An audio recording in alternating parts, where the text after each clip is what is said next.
but let us see what happens. So y star x plus f of x bar minus y star x bar, this is this, greater than or equal to all this right-hand side.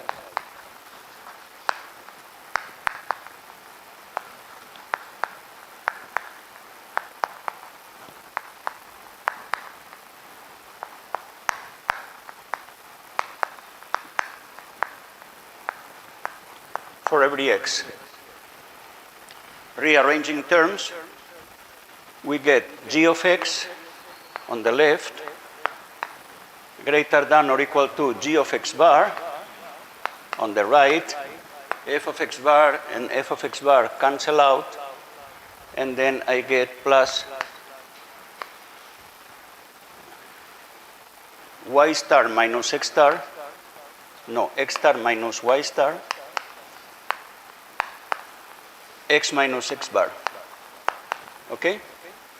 Here I have x star x minus x bar, which is here, and here I have y star x minus y star x bar, which moves to the right-hand side with a minus sign.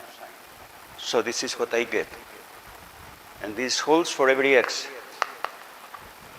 So what's the conclusion?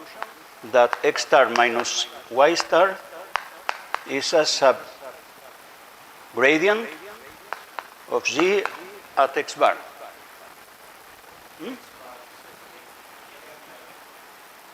Thank you. Yes. Yes. Then, so we have x star minus y star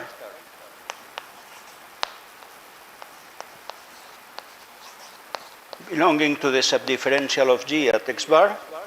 So the conclusion is that x star,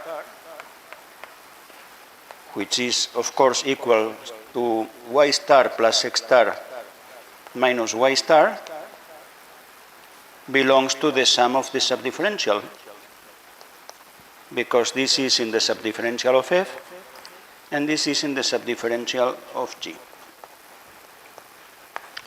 So we have succeeded to decompose an arbitrary element in the subdifferential of the sum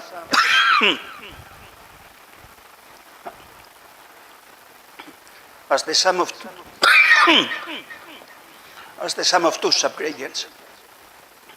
One a subgradient of f and the other a subgradient of g. Okay?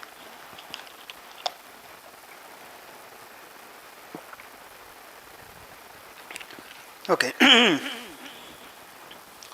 Okay. As I said, we have to be careful. And yesterday I did something which was completely correct, but it should not be evident that it was completely correct. So let us justify now this step. So yesterday,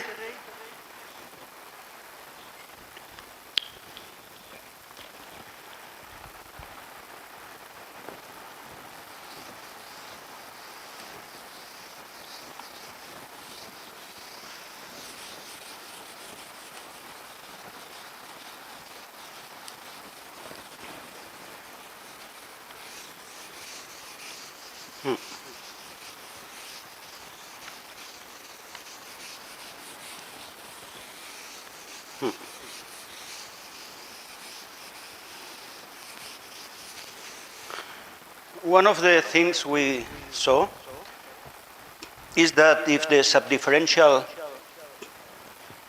contains just one element, then the function is differentiable. The argument was extremely simple, but I will repeat it now, and you will tell me if you see any problem. I mean, it was correct, but maybe it's not evident that it was correct. So the argument was, okay, suppose this is a singleton,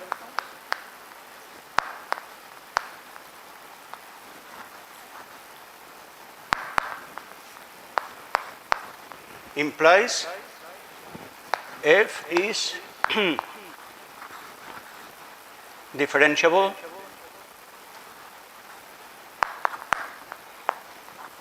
at x bar. This was the statement. And the argument was,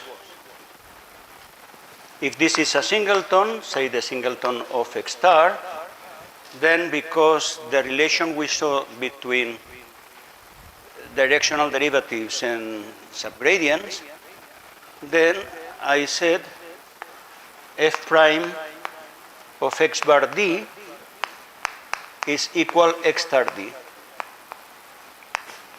So the directional derivative, I said, is linear in D. So the function is so-called Gateau differentiable, and I mentioned that for convex functions, Gateau and classical or Frechet differentiability are equivalent. End of the proof. Do you see any problem with this proof? I mean, the proof is fully correct, but there is a step which requires some justification. Do you see any problem?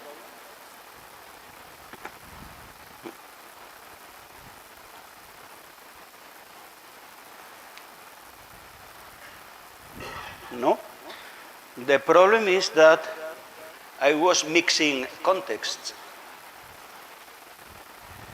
We are in convex analysis, and I was using a result of classical analysis about Gateau differentiability. And what's the problem? The problem is that in convex analysis, this is the one-sided directional derivative. And in classical analysis, this is the two-sided directional derivative. So concluding that the one-sided directional derivative is linear in the direction does not, in principle, allow me to get the conclusion. But in fact, it's very easy to see, and I'll try to convince you, that if the one-sided directional derivative depends linearly on the direction d, then it's two-sided. It's the two-sided derivative. So this is the limit as t goes to 0 plus of x bar plus td minus f of x bar divided by t. And what I'm going to prove, can be left as an exercise in fact, is that under this situation, the limit is actually the limit as t goes to 0, not just 0 plus. So to the same, I simply have to consider the limit as t goes to 0 from the left.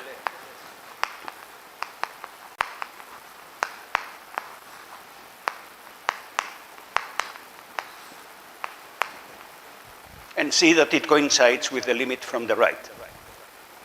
Okay? So let's make an obvious change of variable. S equal minus t. So this is limit as s goes to 0 plus of f of x bar plus s times minus d. Okay, I'm replacing t with minus x. Minus f of x bar divided by minus s. Okay? This minus, of course, comes out.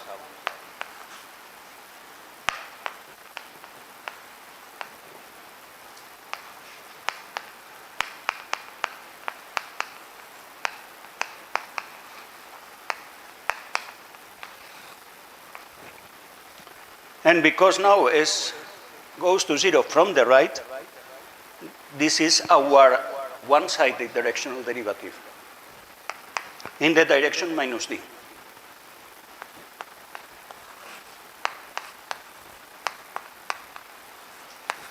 But we are assuming linearity. So So this is minus x star minus d, which is of course x star d,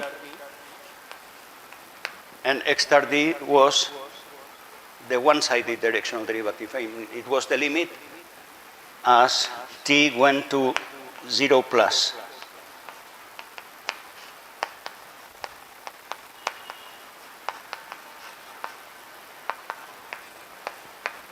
So the limit from the left is equal to the limit from the right, so the limit exists. The derivative exists as a two-sided directional derivative. It's only after making this simple observation that I have the right to say the function is Gateau differentiable.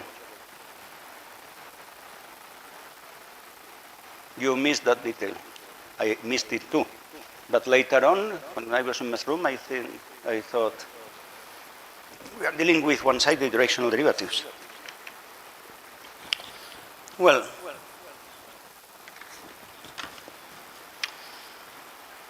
you yesterday asked me about the subdifferential of absolute value of x plus y. And my response was it can be computed from the definition. And this is true, but this is not the most efficient way. There is another calculus rule, which I'm not going to prove, but I'm going to use, which deals with compositions of convex functions with linear mappings.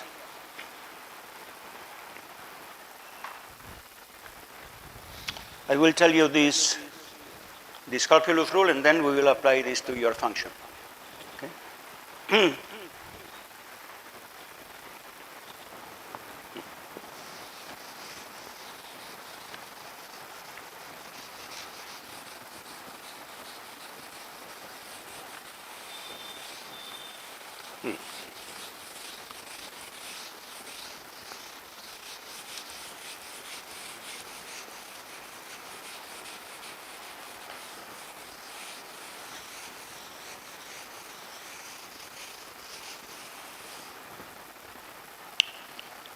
So the situation is the following. Suppose we have a linear mapping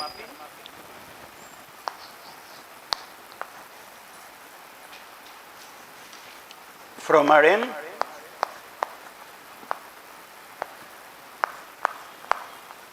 into Rn, linear.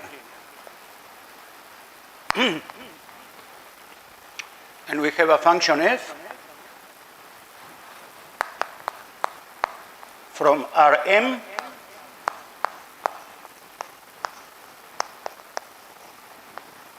into the extended reals.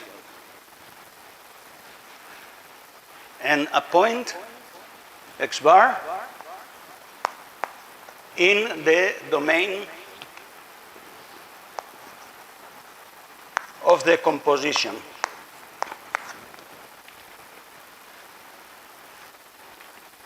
What can we say about the subdifferential of the composition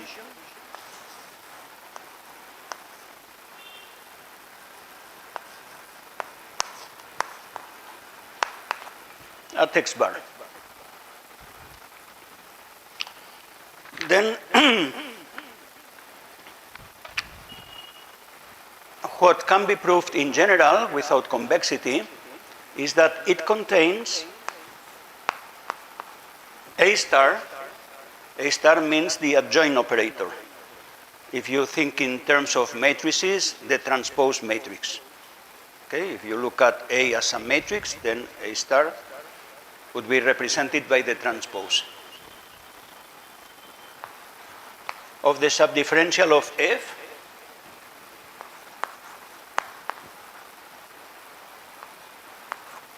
at Ax bar. This is an exercise as simple as the one we made for the sum.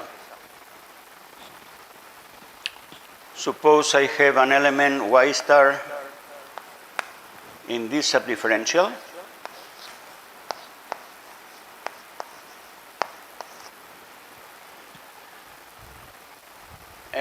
take X in Rn,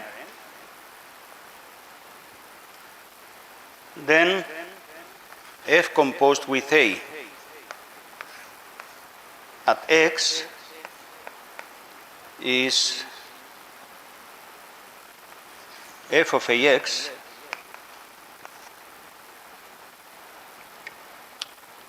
bar, no, F of Ax, which is greater than or equal to F of Ax bar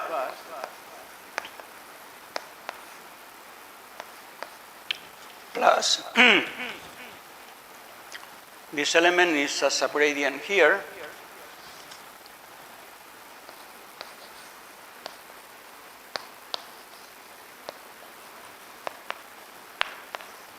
for every y in Rn.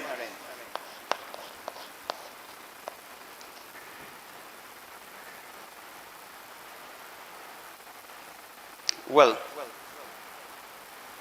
no, I don't like this, because I have too many variables. I have x here and y here. So what I do here, I mean, the definition of gradient, the fact that y star is a subgradient of f at A of x bar simply says that f of y is greater than or equal to f of x bar plus y star y minus ax bar for every y. Okay? But this is the subgradient inequality, but now I am applying this to ax. Okay? So here I should write ax. Okay? And of course this is f a of x bar plus a star. I mean, a moves to the first factor as the transpose, as the adjoint operator. Okay? Plus a star times x minus x bar. A star, y star. And this proves that a star, y star is a subgradient of the composition at x bar. I didn't use any convexity. This is very simple algebra. But if we impose some extra condition,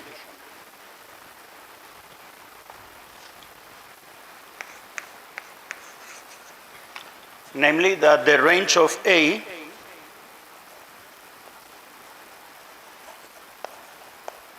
intersects the interior of the domain of F,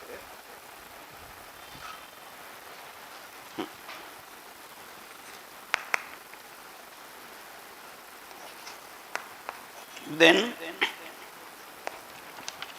we have equality here.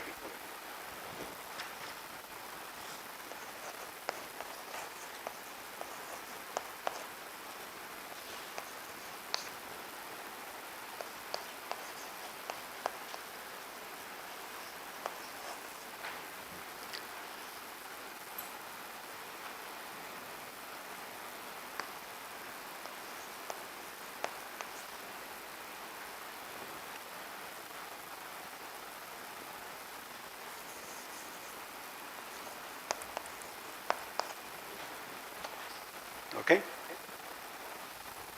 I'm not going to prove this, but it's true.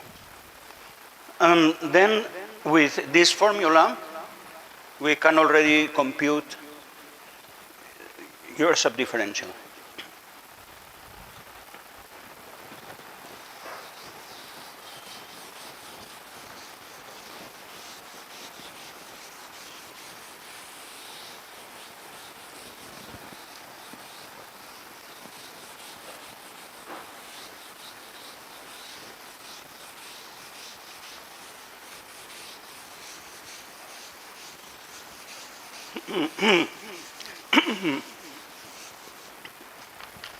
So your function was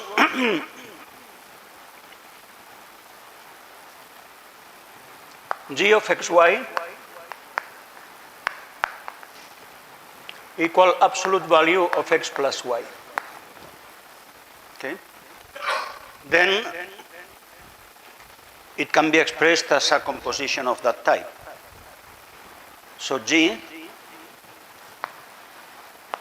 is F composed with A,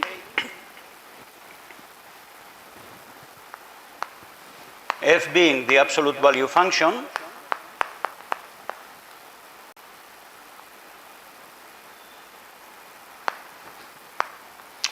well, the notation here is a little bit unpleasant because maybe it's better to use x1, x2.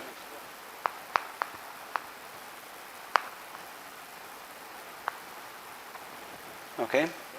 Then f of y equals the absolute value of y, and A is the linear mapping which assigns to x1, x2 the sum. Okay? Do you agree that G is the composition of F with A? Then, you were interested in the subdifferential of G at some point.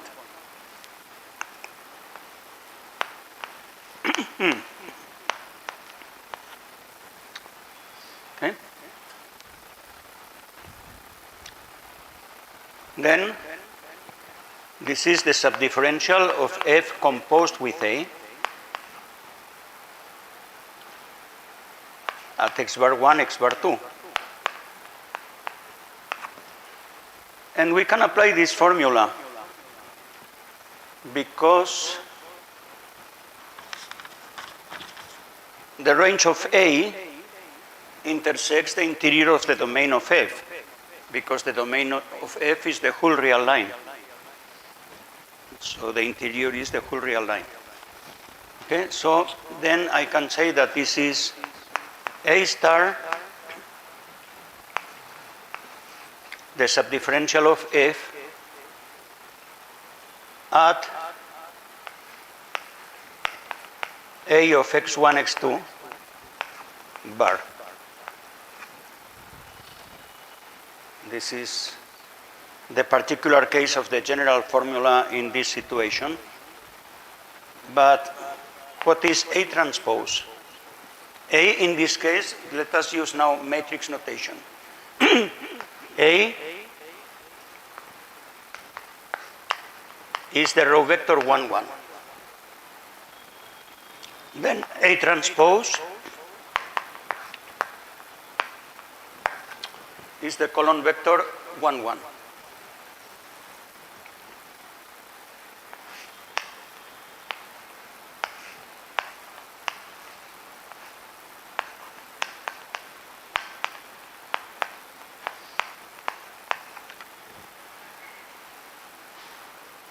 And A of x bar 1, x bar 2 is x bar 1 plus x bar 2.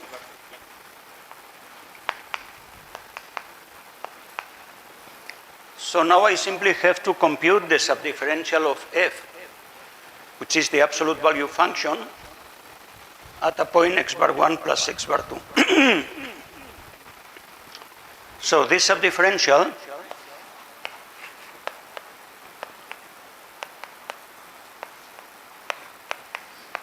we know that it reduces to -1 if x bar 1 plus x bar 2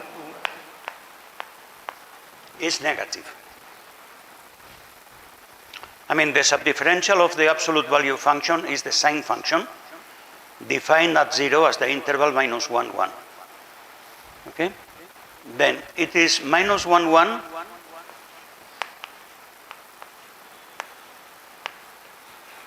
if this sum is 0. and it is the singleton of 1 if the sum is positive.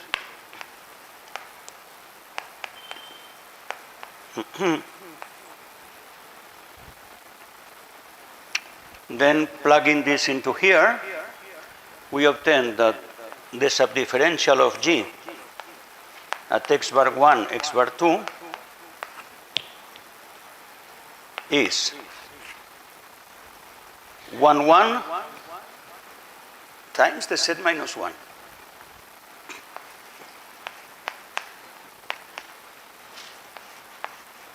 If the sum is negative.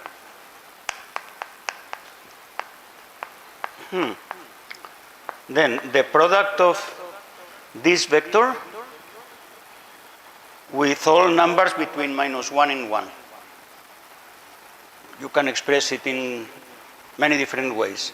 It's the segment joining the points minus 1, and 1, 1. Okay? So if you want the convex hull, the smallest convex set, which is the segment, that contains minus 1, and 1, 1.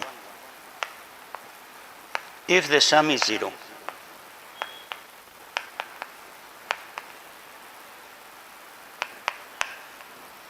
And 1, 1, the vector 1, 1, if the sum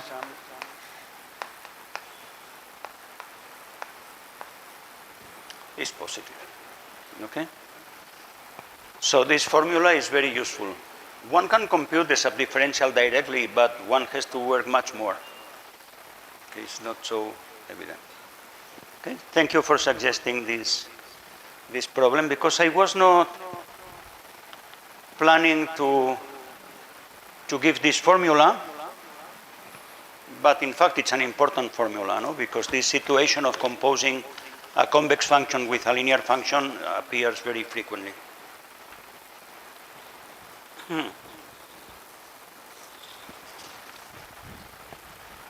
Any questions so far?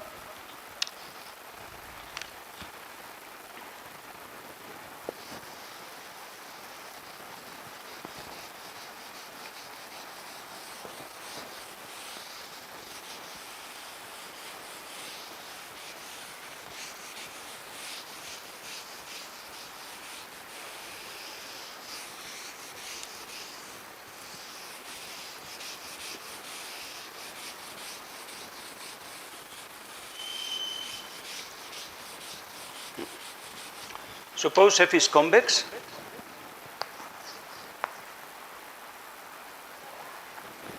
and x bar is a point in the interior of each domain. Okay? Then we saw that for every direction d,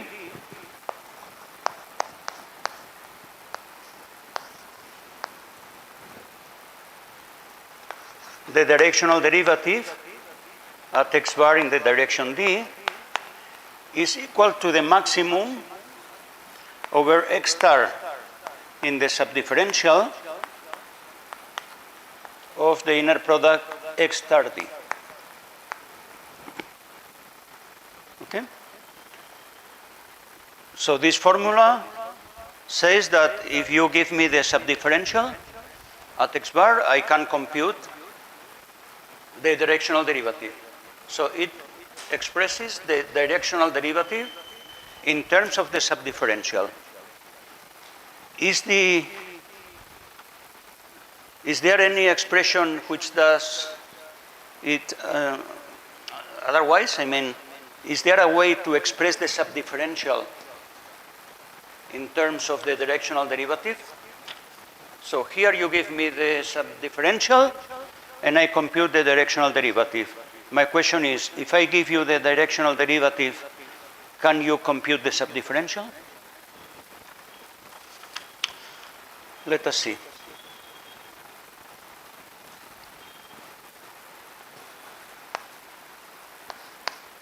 if x star is a subgradient, then because of this equality, which we already know, x star d is less than or equal to the maximum, which is the directional derivative.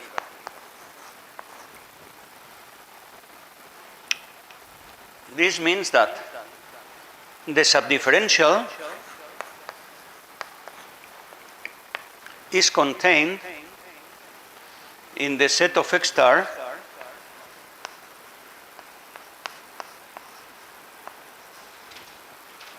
such that x star d is less than or equal to f prime x bar d for every d.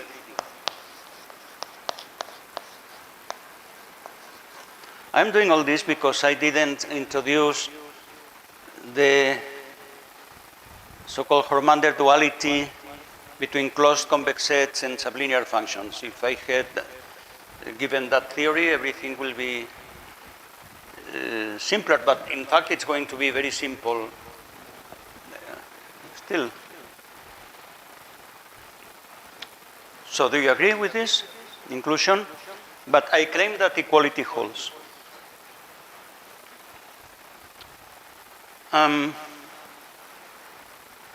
So suppose x star is an element in the right hand side of this inclusion. I have to prove that then x star is a subgradient. Okay? But then let's prove the subgradient inequality. I consider any x in the space, and for this x,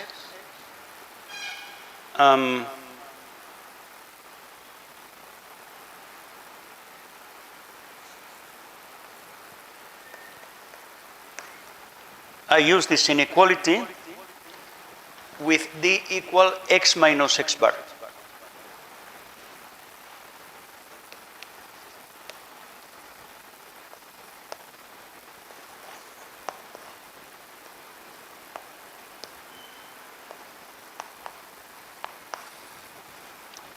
And now,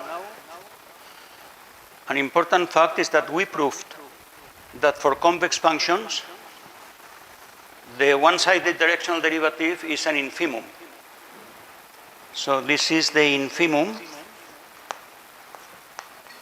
over t positive of fx bar plus t x minus x bar minus f of x bar divided by t.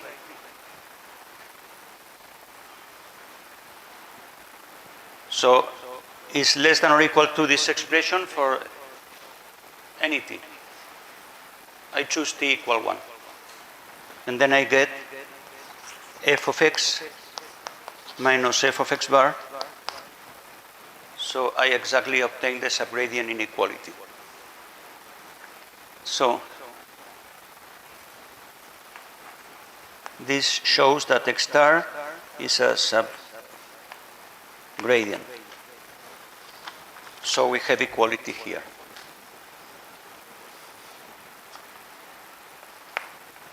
No? Every element in the right hand side is a subgradient. We have equality.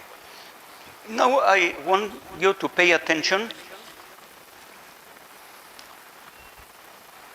to compare what we have obtained with the definition of subgradient. So let me write the two expressions here for better comparison.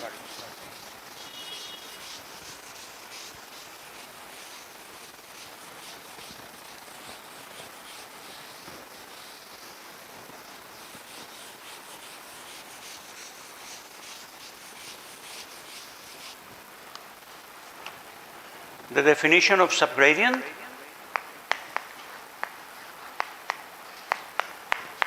was the one we have written 1 million times already.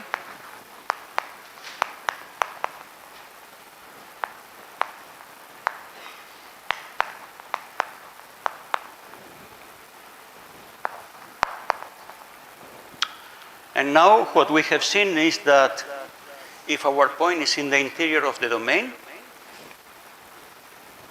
X star is a subgradient if and only if X star D is less than or equal to F prime of XD for every D. We have the definition of subdifferential, we have a characterization of subgradient. Do you observe anything interesting here? The first equivalence is for any function. The second one is only for convex functions on the interior of their domain. The definition of subdifferential is global. You need to know f of x for every x in the space. Local information is not enough to obtain the subdifferential. But if your function is convex and you are in the interior of the domain, I just need the directional derivative at x bar, which only requires local information. Okay? So in particular, I told you yesterday that the subdifferential of a non-convex function is useful, in particular when dealing with DC functions, differences of convex functions. But then it's a global notion. Local information is not enough to have the subdifferential. But when we are with convex functions on the interior of the domain, just knowing the directional derivative, which only requires local information at x bar, it gives you full information about the subdifferential. Okay.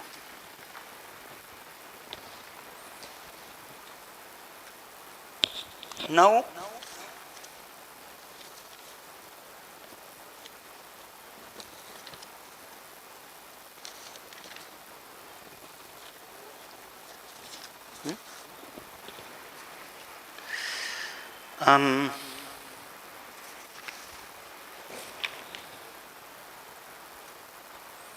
where is it? I lost something, but it's not a problem.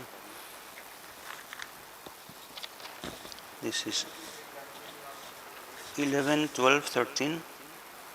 Ah, yes, here it is. You want to stop now? Yeah. So one thing is still to be seen is the integration result. That if two functions have the same subdifferential everywhere, then they are the same up to an additive constant. The proof in Rockefeller is complicated. I will give you two proofs. One which is extremely simple and came out after I was yesterday discussing with Devdas. And we will see why that simple proof is not in Rockefeller's book.